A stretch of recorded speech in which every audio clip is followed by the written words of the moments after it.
कल झारखंड में जो भी हुआ वो बहुत ही खराब था। जैसा जंतर मंतर पर हमने 20 तारीख को देखा था, कुछ वैसा ही नज़ारा झारखंड में कल देखा गया, जहां पर स्टूडेंट्स के ऊपर टीयर गैस बरसाए गए, लाठियां बरसाई गई।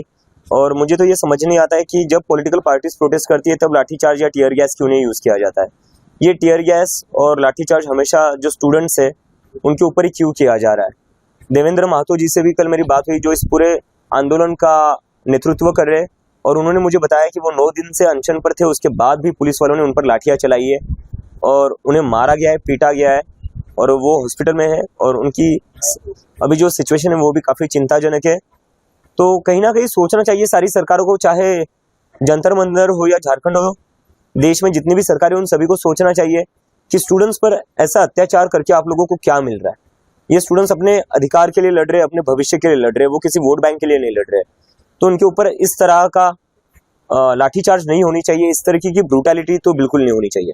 एक वीडियो भी आया जिसमें आप समर्थन देते हुए दिख रहे हैं, आपकी क्या बातचीत हुई? देवेंद्र महतो जी से मेरी वही बातचीत हुई। मैंने पहले तो समझने को कोशिश की उनकी अभी सेहत कैसी है, क्योंकि जो मुझे पता चला था मेरी टीम वहाँ पर लगातार बनी हुई, कल रात भी हमारी टीम वहाँ पर पूरी रात उनके साथ हॉस्पिटल में थी, और सुबह भी मेरी बात हुई कि अभी उनकी सेहत कैसी है। तो हमने तो वही पूछा कि आप लोगों को जो भी मदद चाहिए वो हम लोग पूरी तरीके से आपके साथ है, जितनी भी डिमांड्स है हम उन पूरी डिमांड्स का समर्थन करते हैं। और हम देवेंद्र महतो को खुद झारखंड के जो इस आंदोलन के नेता है, हम चाहते कि ये पूरा आंदोलन वही संभाले, वही चलाए और उनके चेहरे पर ही चले, क्योंकि उन्होंने बहुत बड़ा त्याग किया है 9 दिनों का अनशन करके। तो उनके लिए जो भी करना पड़े हम पूरी तरह करेंगे, उनके आंदोलन को मजबूत करने के लिए जो भी करना पड़ेगा वो हम करेंगे।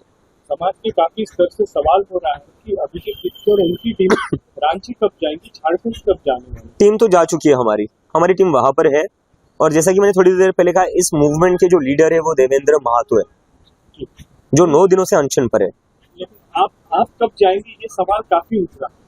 नहीं, मैं उसी पर आ रहा हूँ। हमारी टीम वहां पर जा चुकी है, हमारे लोग वहां पर लगातार काम कर रहे हैं उस आंदोलन को मजबूत करने के लिए।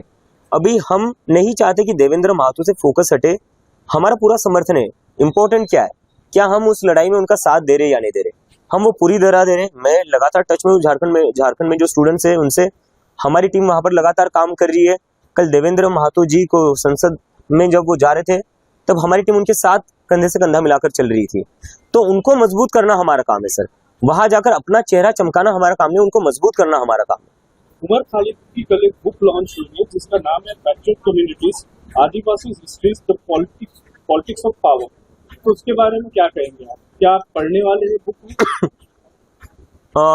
मौका मिलेगा तो जरूर पढ़ूंगा, क्योंकि अगर आदिवासियों की बात हो रही है, फ्रैक्चर्ड कम्युनिटीज की बात हो रही है, मार्जिनलाइज कम्युनिटीज की बात हो रही है, तो मुझे लगता है तो हम सभी को उसके बारे में पढ़ना चाहिए। आपको क्या लगता है आदिवासी कम्युनिटीज के बारे में आप क्या कहना?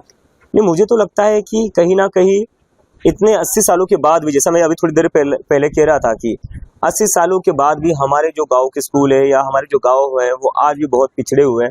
और उसमें अगर हम देखा जाए तो सबसे ज्यादा अन्याय किन लोगों के साथ हुआ है, आदिवासी लोगों के साथ हुआ है, क्योंकि उनके जो जंगल होता है, जमीन होती है, वो छीनी जाती है। उसके बदले में उन्हें क्या मिलता है? उसके बदले में उन्हें कुछ नहीं मिलता है। बड़े बड़े बिजनेसमैन जो होते हैं उनको फायदा पहुंचाने के लिए उनसे जंगल जमीन को आप लोग उनसे छीन लेते हो, लेकिन बदले में उन्हें क्या देते हो? तो आदिवासियों का अधिकार कहीं ना कहीं मारा जा रहा है, और उनके बच्चों को कहीं ना कहीं हम लोग एक सिक्योर्ड फ्यूचर देने में फेल हो चुके हैं एज अ सोसाइटी। और हम कहीं ना कहीं उनको अपने जो एक मॉडर्न इंडिया है उसमें भी हम उनको जगह नहीं दे पाए अभी तक। तो हमें लगता है कि उनको इंक्लूड करना चाहिए, उन्हें आगे बढ़ाने में मदद करनी चाहिए, ना कि उनको अलग रखना चाहिए, क्योंकि अभी भी उनको अलग रखा जाता है। 15 अगस्त के लिए आपने एक वीडियो जारी किया है जिसमें सरकारी स्कूलों की खस्ता हालत पर आपने बात की, एजुकेशन सिस्टम पे आपने सवाल उठाए, क्या कहेंगे आप? जी, जैसे कि मैंने कहा कि देश को 80 साल होने को आ रहे हैं आज़ाद हुए, लेकिन 80 साल बाद भी इस देश में जो सरकारी स्कूल है, खास करके ग्रामीण इलाकों में, वो सरकारी स्कूल आज भी ऐसे जैसे पता नहीं वो 50-60 साल पुराने हो। कहीं से भी उन पर कोई काम नहीं किया गया है, और काम करना तो छोड़िए, बंद करने पर उतालू हो चुकी है सरकार। मतलब 94,000 से ज़्यादा सरकारी स्कूल बंद कर दी है पूरे देश में पिछले 10 साल में। और दूसरी तरफ डिमोनेटाइजेशन के बाद हेडक्वार्टर खोले गए हर जिले में, उससे मन नहीं भरा तो नया पार्लियामेंट बना दिया, उससे मन नहीं भरा तो नया PM हाउस बना दिया।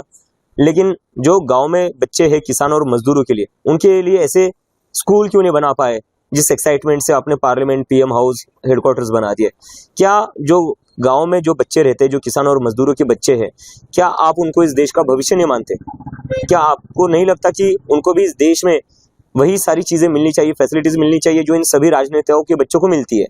तो कहीं ना कहीं उन बच्चों के भविष्य के लिए और खास करके ग्रामीण हिस्सों के विकास के लिए हम चाहते हैं कि हम 15 अगस्त के बाद जो फोकस है पूरे समाज का, वो हमारे ग्रामीण इलाकों पर रहना चाहिए, क्योंकि जब तक ग्रामीण इलाकों का विकास नहीं होता तब तक हमारा देश विकसित नहीं बन सकता, क्योंकि majority of the India lives in village. आप 15 अगस्त को हिंगोली भी जाने वाले? जी जी, मैं खुद अपने गांव जाऊंगा, वहां पर मैं अपने गांव के सरपंच से और अपने जितने भी गांव वाले हैं उनसे मैं रिक्वेस्ट करूंगा, विनती करूंगा कि प्लीज हम सब साथ में मिलकर जो गांव का सरकारी स्कूल है उसे ठीक करते हैं, ताकि गांव में जो बच्चे हैं उन्हें भी वही फैसिलिटीज मिले जो एक सिटी में पढ़ने वाले बच्चों को मिलती है। कल तमिलनाडु से कुछ लोग आए थे जो आपसे मिले थे, स्टूडेंट थे कोयम्बटूर से और चेन्नई से, वहाँ पे भी एक प्रोटेस्ट चल रहा है, उसमें आपने उनसे बात की, क्या लगता है आप जाने वाले किस तरीके जी? उसका भी हमारा चल रहा है कि, लेकिन मेरी जो वहाँ पर लोग हैं उनसे बात हुई, वो जंतर मंतर पर भी आए थे। तो मणिरत्नम जी जो है उनकी खुद की बहन ने सुसाइड करी थी नीट के कारण, तो वो जंतर मंतर भी आए थे, और मुझे जैसे ही कल पता चला कि वो तमिलनाडु में भी आंदोलन कर रहे हैं, तो कल मैंने उनसे भी बात की और मैंने कहा कि आपकी पूरी तरह हम साथ हैं, और हमारी जो तमिलनाडु की टीम है वो वहाँ पर पूरा टाइम रहेगी उनके साथ, और आगे आने पर हम भी जाएंगे वहाँ पर। तो जो भी आंदोलन हो रहे स्टूडेंट्स की, चाहे सरकार किसी की भी हो, मैं बार बार ये चीज़ कह रहा हूँ, चाहे किसी की भी राज्य सरकार हो, हमें फर्क नहीं पड़ता। जहाँ स्टूडेंट्स के साथ अन्याय होगा, जहाँ स्टूडेंट्स आंदोलन करेंगे, हम उनके साथ खड़े रहेंगे। मुझे लगता है कि जो 2024 में मेजोरिटी के नीचे सीटें आई है, उसके बाद जानबूझकर कुछ ऐसे चीज़ें की जा रही है कि किस तरह मेजोरिटी सिक्योर कर सके, तो उस पर तो मैं अभी यही कहूँगा।